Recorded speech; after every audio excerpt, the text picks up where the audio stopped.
効果を捧げれば端を得られる。税を捧げれば権利を得られる。労働を捧げれば報酬を得られる。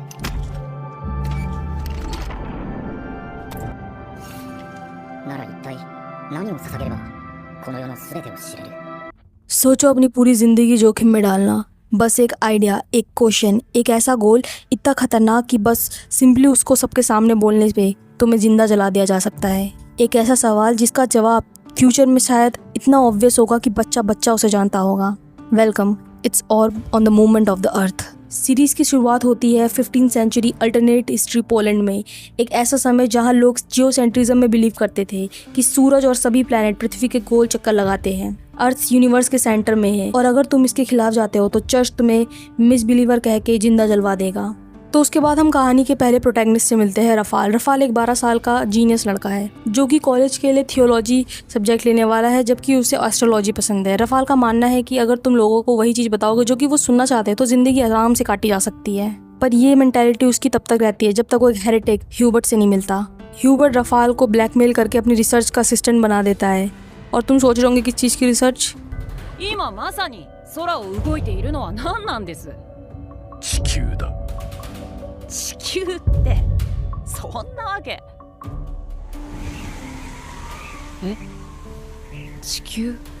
Rafale पहले इस theory को रिजेक्ट कर देता है, पर जब वो खुद से कैलकुलेशन करता है तो बार बार सवाल बस एक आ रहा होता है और ह्यूबर्ट सही होता है। रफाल को पहली बार यूनिवर्स बहुत ब्यूटीफुल लगता है, इवन दो वो अपनी रिसर्च में कामयाब नहीं हो पाते और वो दोनों पकड़े जाते हैं।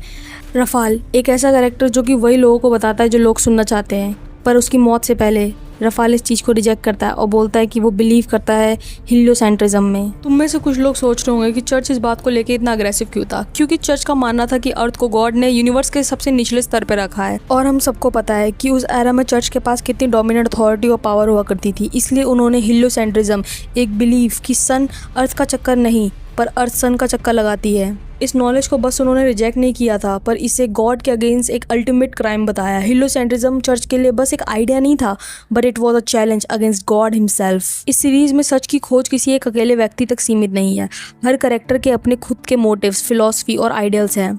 It's about the curiosity of human mind कि इंसान सच के लिए कितना दूर तक जा सकता है। इट्स अबाउट कि even if I die my legacy will live on.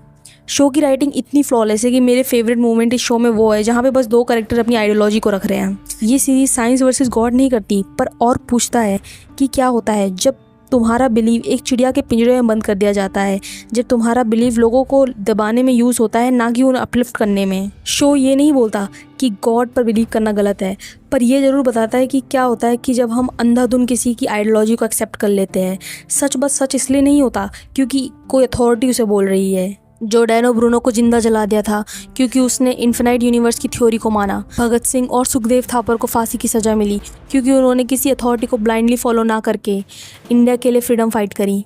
Mohammad बकीर अल सदर को उन्हीं की रूलिंग पार्टी ने असैसिनेट किया क्योंकि उन्होंने कहा था कि उन्हें प्रोग्रेशन चाहिए इस्लामिक डेमोक्रेसी में। Believing in God was never wrong, पर अपने बिलीव पर क्वेश्चन ना करना बस उन अथॉरिटीज़ को पावर देता है जो गॉड को एज अ वेपन यूज़ करते हैं। और भी इस चीज़ को बहुत अच्छे से डिपिक्ट करता है। ये व्यूअर्स को बताता है कि दुनिया का सच और तुम्हारा कन्विक्शन एक कीमत पर आता है। इतिहास किसी अकेले इंसान ने नहीं लिखा बल्कि काफ़ी लोगों ने साथ मिलकर लिखा है। मैं 10th और 11th में हमेशा सोचती थी कि क्यों मुझे ऐसे लोगों के नाम याद रखने पड़ते हैं जो कि ज़िंदा भी नहीं है और जिनके एक्सपेरिमेंट भी फेल हो चुके थे। और दिखाता है कि ऐसे कई लोग थे हिस्ट्री में जिनके एक्सपेरिमेंट फेल हो चुके थे, पर उन सभी लोगों में एक चीज़ कॉमन थी, वो था कि सब सच जानना चाहते थे। पर सब सच क्यों जानना चाहते हैं, ये जानते हुए भी कि उस सच की वजह से उन्हें जिंदा जलाया जा सकता है, क्योंकि ट्रुथ इज़ फ्रीडम। उसके अलावा सब कुछ, मनी, पोजेशन, स्टेटस, ये कुछ चीज़ें मायने नहीं रखती, क्योंकि जब तुम अपने डेथ बेड पे होते हो तो ये चीज़ें तुम लोग अपने साथ लेके नहीं जा सकते हो। तुम बस एक चीज़ अपने साथ लेके जा सकते हो और वो है सच। तो इस सीरीज़ का रिव्यू इतना ही था। ये एनिमे मेरे टॉप 5 में आ चुकी है क्योंकि how well it is written. इस सीरीज़ की मुझे एक और बात काफ़ी पसंद है कि इसका हर एक कैरेक्टर एस टियर है। डजेंट मैटर कि वो मेल है और फीमेल है। Oxy, Darka, Jolentha, Novak, Rafal, Badeni, every character. तो यहीं तक था मेरा इस सीरीज़ का रिव्यू, और अगर तुम्हें अच्छा लगा हो तो तुम लाइक कर सकते हो, अदरवाइज़ तुम हमने कमेंट करके बता सकते हो कि इस सीरीज़ के तुम्हारे क्या थॉट्स है और क्या तुम्हें पसंद आई कि नहीं पसंद आई। तब तक के लिए सायोनारा।